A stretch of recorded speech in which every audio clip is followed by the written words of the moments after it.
मंचू, ज्यांना lion of Ladakh म्हणजेच लडाखचा सिंह म्हणून ओळखले जाते. आता सध्या गाजत असलेले 3 मध्ये हे सोनम वांगचुक नाही हा.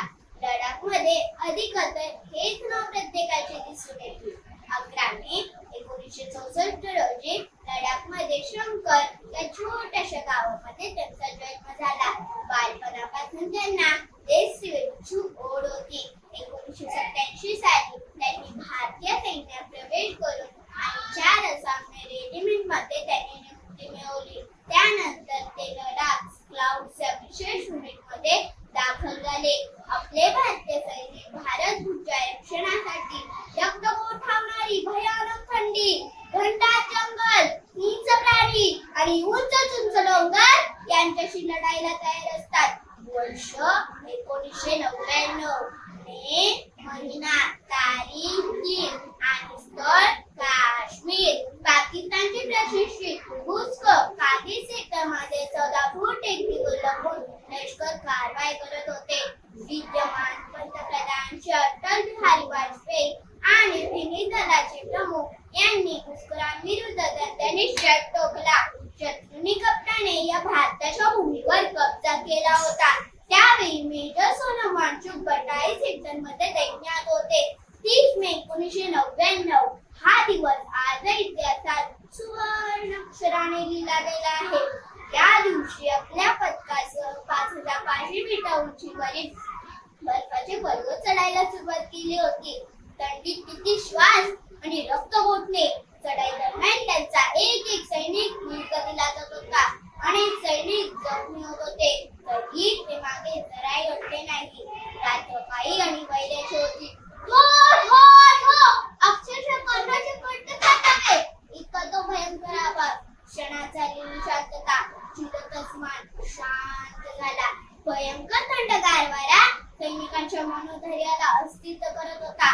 बर्फात सैनिकांचे पाय रुतलेले, हात मोडलेले. तरी मेजर सोनम वांगचुक शांत आणि निर्धाराने म्हणाले, मित्रांनो, आपण कोणत्याही परिस्थितीत आपल्या वाटणीचा घुसखोरी केलेला भाग पुन्हा घ्यायचा म्हणजे घ्यायचा. जय हिंद, जय हिंद असा जयघोष करत सैनिक आगेकूच करत राहिले. रात्रीच्या काळोखात माझे तेजस्वी घुसखोर सैनिकांवर आदळत होते. अनेक जवानांना वीरमरण येत होते. अनेक जवान कोसळत होते. तेवढ्यात मेजर सोनम वांगचुक यांचा आवाज घुमला, उखाड़ दे, अब जरा उखाड़ दे, चलो तो अब दुश्मनों के हौसले पछाड़ दे. सदा हमारे वार वक्त दूसरे से देखता, सदा हमारे वार वक्त दूसरे से देखता, हमारे आंगनों में बम के गोले रोज फेंकता, हमारे आंगनों में बम के गोले रोज फेंकता. दिखाओ जो सबूत, झूठ बोल एकता. दिखाओ जो सबूत, झूठ बोल एकता. उन्हीं के घर में घुस के उन्हीं की जिंदगी जाड़ दो, इसलिए उनका सिर उन्हें जमीन में गाड़ दो, उन्हें जमीन में गाड़ दो. त्यांनी शांतपणे योजना आखली. शत्रूने काउंटरआबूश म्हणजे प्रत्याक्रमण केले.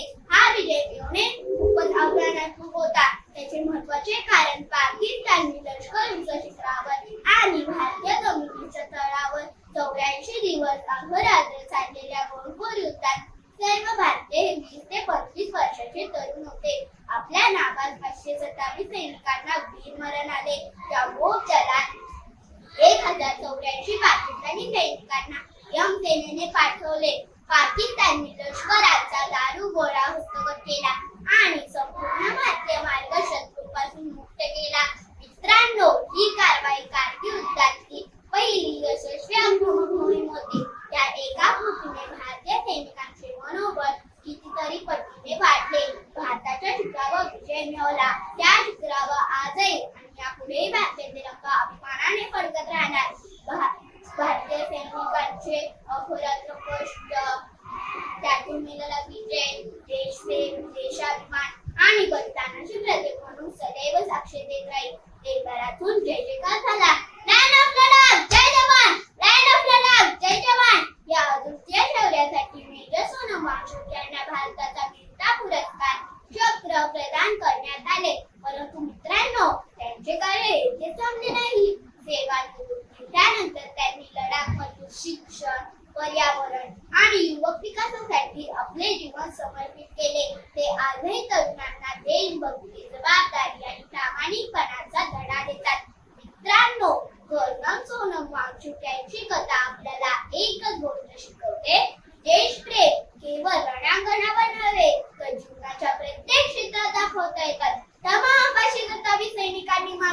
पृथ्वीच्या रक्षणार्थ आनंदाने वीर म्हणून पत्कारले. हिमालयाच्या शिखरावर विजय मिळवला. त्या शिखरावर आजही आणि यापुढे वाद्य तिरंगा अभिमानाने फडकत राहणार. वाद्य सैनिकांचे समर्पण, भारत मातेप्रती असलेली निष्ठा, किती कठीण प्रसंग असला तरी